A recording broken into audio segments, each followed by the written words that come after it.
the ritual that summoned the shadow spirits. Never try this. In the village of Makemba, where the baobab trees grew so old they remembered the first rains, there lived a girl named Zuri. She was known for two things: her curious mind that never rested and her grandmother's warning that she never heeded. There are shadows in this world that should remain unseen. Grandmother Asha would say, her eyes clouded with memories of things Zuri couldn't imagine, and rituals that should never be spoken. But Zuri's heart was hungry for the mysteries that adults kept locked away in whispers and sidelong glances. The Forbidden Book. It happened during the dry season, when the moon hung low and red over the savannah. Zuri was helping her grandmother clean the small hut they shared, when she discovered a leather-bound book hidden beneath loose floorboards, wrapped in cloth dyed with symbols that seemed to shift when she wasn't looking directly at them. "What is this, grandmother?" Zuri asked, holding up the book. Grandmother Asher's face drained of color. "Where did you find that?" "Put it back, child. Put it back now." But that night, while her grandmother slept, Zuri lit a small oil lamp and opened the Forbidden Book. The pages were filled with faded ink drawings and text in a language she didn't recognize except for one page. A ritual, translated into her language with her grandmother's handwriting in the margins. To call forth the shadow spirits who walk between worlds. The heading read, "Never attempt this ritual," her grandmother had written. "The price is too great." The temptation. 4 days. Zuri tried to forget about the book, but its secrets called to her like a distant drum. What were these shadow spirits? What would they show her? The warnings only made her curiosity burn brighter. Then came the day when Grandmother Asha traveled to the neighboring village to help with a difficult birth. She would be gone overnight. "Remember, Zuri?" she said before leaving. "Some doors are meant to stay closed." But as darkness fell, Zuri made her decision. Just a small attempt at the ritual, she wouldn't complete it. She just wanted to see if it was real. The ritual required 5 black stones placed in a circle, a fire at the center, and 3 drops of blood from her finger. As Zuri prepared each element, the air in the hut grew thick and still. Outside, the insects fell silent. "It's just the weather," she whispered to herself, trying to ignore the prickling sensation on the back of her neck. When everything was ready, Zuri sat cross-legged before the small fire and began reciting the words from the book. Could. They felt strange on her tongue. Ancient and powerful. With each syllable, the flames dimmed until they burned an unnatural blue. The summoning? The final words of the ritual left her lips just as she pricked her finger with a thorn. 3 drops of blood hissed as they hit the flames. Nothing happened. Zuri exhaled, feeling foolish and relieved all at once. She began to stand, and that's when she noticed her shadow. It remained seated even as she rose. Then it moved. On its own. The shadow peeled away from the ground, rising up like dark smoke, forming a figure that was almost her but not quite. Its edges were too sharp, its movements too fluid, and it had eyes pinpricks of cold light that fixed on her. Behind it, more shadows began to peel away from the corners of the room. They had been there all along, she realized with horror. Waiting, watching. "You called," the first shadow said, in a voice like rustling leaves. "And we have come, the bargain." "What are you?" Zuri whispered, her heart hammering against her ribs. "We are the Forgotten Ones," the shadow replied. "Those who existed before your kind built walls and lit fires to keep us at bay. You have invited us back." More shadows gathered, circling her. Their whispers filled the hut, 1,000 voices speaking at once. "Now you must pay the price." "What price?" Zuri asked, her voice trembling. "A shadow must be given 4 shadows called," they said in unison. "Your grandmother knew this. It is why she hid us away." Cold realization washed over Zuri. "You want to take me?" The shadow that wore her face tilted its head. "Not you, but something of equal value." a life, a soul, a future. No, Zuri said. I won't let you take anyone. Then we will take from everyone. A little shadow from all dreams. Hope. Joy. Until the debt is paid. Zuri thought quickly. There had to be a way out. What if I offer something else?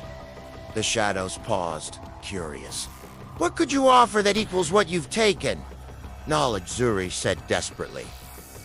I'll ensure your stories are told. That people remember you exist in the spaces between light. Isn't that why you answered my call?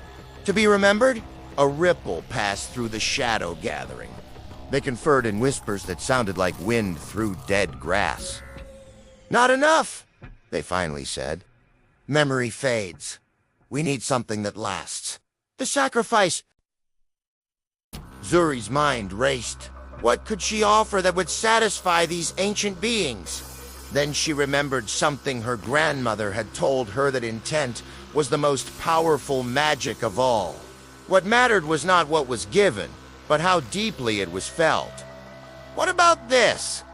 Zuri asked, reaching for her most treasured possession, a necklace her mother had given her before passing away.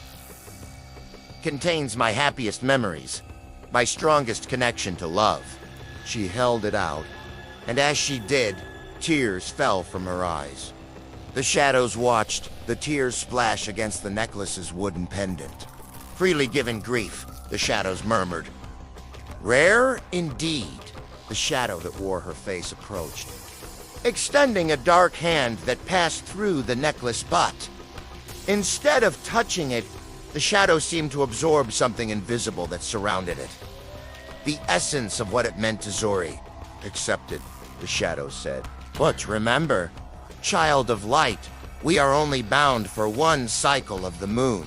Then the door you've opened will need new payment, or it will take what it pleases. With those words, the shadows began to fade, melting back into the natural darkness of the hut. All except one, her shadow. It remained separate from her, watching with its pinprick eyes. I will stay as witness, it said, to ensure your promise is kept. The aftermath. When Grandmother Asha returned the next day, she knew immediately what had happened. The air in the hut felt wrong, and Zuri's shadow moved a fraction of a second too slowly when she moved. Oh, child, she said, her voice heavy with sorrow. What have you done? Zuri confessed everything. Instead of anger, her grandmother's face showed only fear and resolve. We have work to do, she said. The shadow spirits have not been called in 3 generations. Last time, they took half the village before they were appeased. For the next month, Grandmother Asha taught Zuri everything she knew about the ancient protection symbols drawn in blessed chalk, songs that had to be sung at dusk, herbs that repelled the darkness. Each night, they worked together to strengthen the barriers between worlds. And each night, Zuri's shadow watched, separate from her. Sometimes, in the corner of her eye, she would see it smile. The return? As the full moon approached again, strange things began happening in the village. Children reported seeing figures standing over their beds at night. Adults found inexplicable claw marks on doors. Animals refused to go out after dark. They're growing stronger, Grandmother Asha explained, preparing for their return. On the night before the full moon, Zuri had a dream. In it, her shadow spoke to her. They come tomorrow, it said. And they are hungry. Your small sacrifice bought time, nothing more. Zuri awoke with a start. Grandmother, she called out. We need a better plan. Together, they pored over the forbidden book again, looking for anything they had missed. That's when Zuri noticed it small. Text hidden within the drawing of a tree on one page.